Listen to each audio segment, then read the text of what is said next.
If you could create your own storybook, what would it be about? Sup, I'm Ellie and welcome to the channel. I've been told once or twice in my lifetime that I should illustrate children's stories, so today is the day. Well, actually, parts of a story.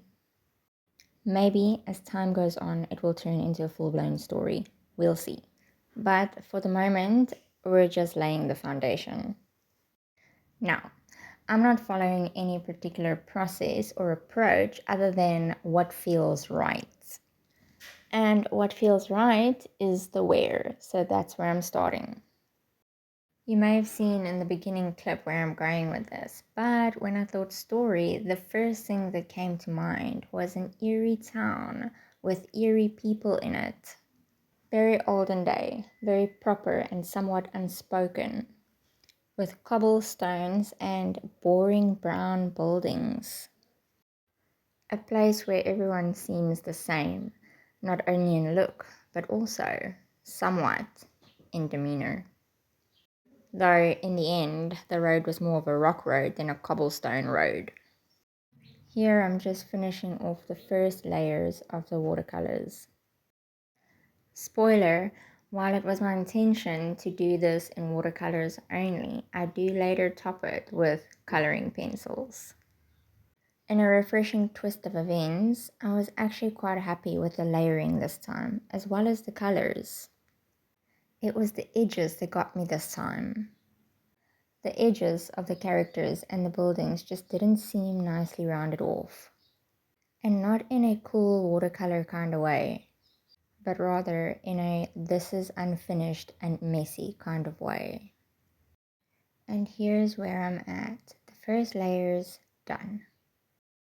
In all fairness though, I did really like how the watercolors looked, up until a point. And when that point was reached, the edges just threw me way off. I realized I need a lot more practice to hone this medium.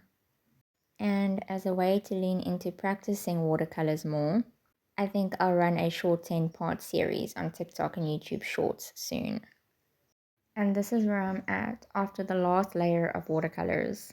And do you see what I mean about those edges?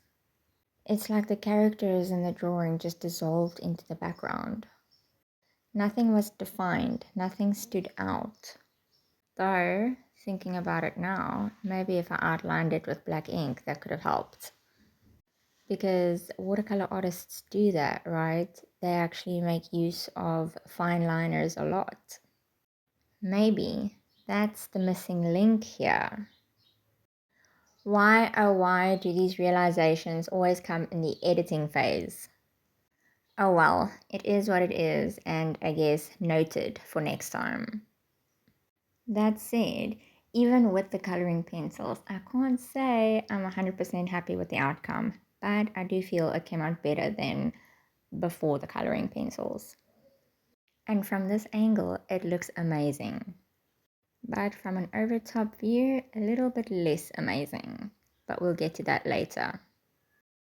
For now, let's get into the foundation of the story, shall we?